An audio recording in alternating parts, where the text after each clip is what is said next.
Cheers. Cheers. Rolling. Just gonna say welcome back. All right, welcome back. Get her done. Get her done. See? Pitter patter.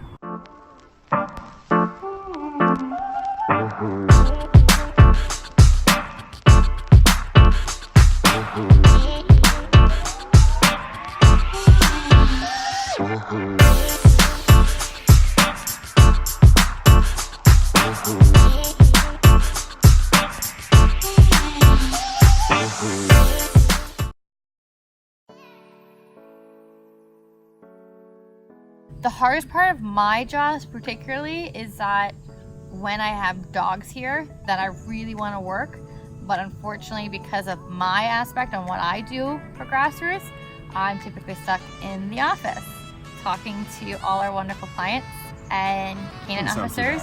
You get to talk to people. And it's not bad, it's just when you have a dog outside that you really want to go work, or you get to see all your awesome trainers doing cool things and you're like, oh, I want to go do that. So that's the hardest part for me. It's a lot of hard parts of my job. I think on like the pet side of things, I think the hardest part is accurately conveying and communicating to people how important the genetics that their dog already has is to the behaviors that the dog displays. So it's to me, if there's a pit bull type dog, people are probably gonna get mad. Maybe I should use a different example. No, use it. If there, I don't care. If there's a pit bull and it displays dog aggression, to me that's not a surprising thing, right? Yeah. Given the history of the breed. A Malinois chases something, you know. So to kind of change people's mindset on no, it's not only how you raise them.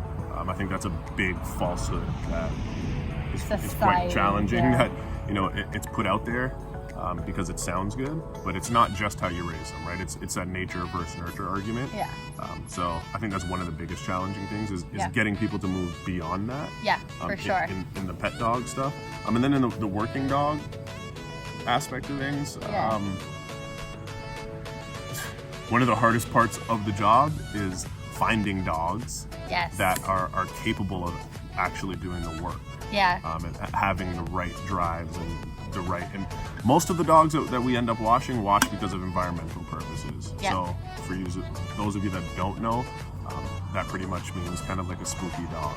There's loud noises, different environments they go to. Yeah, so like they'll be really good and then they walk into a room with slippery floors and it's like, oh shit, the world came down on them, right? My problem with working dogs, the hardest thing for me is I go too fast.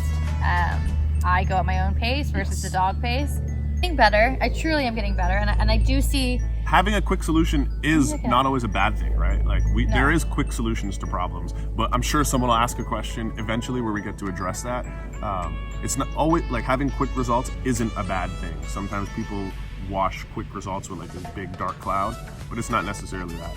What I agree with Allie in that just sometimes, rarely she pushes things a little faster. Yeah, I jump around too. Like I'll go into a training lesson and I'll be supposed to be working on something specific. Let's say we're doing like scent work and all of a sudden I started with just imprinting, the odor, and then all of a sudden I'm on 6 buckets and I'm like, how did I even get here in one lesson? And I shouldn't have, but I can't stop myself, and a 10-minute lesson's turned into an hour and a half. She needs some impulse control work. Need an e-collar. We'll get to the impulse control eventually. That's a wrap. Wrap it up. Wrap it up. Wrap it up. Unless you're breeding intentionally. Now you took it too far. Because wrap it up, it can be taken however it can be taken. You just took it too far. Shut up! So that's that for today. What you guys can do, if you like these videos, like them, thumbs up, share them, and comment below for questions for us for the next segment.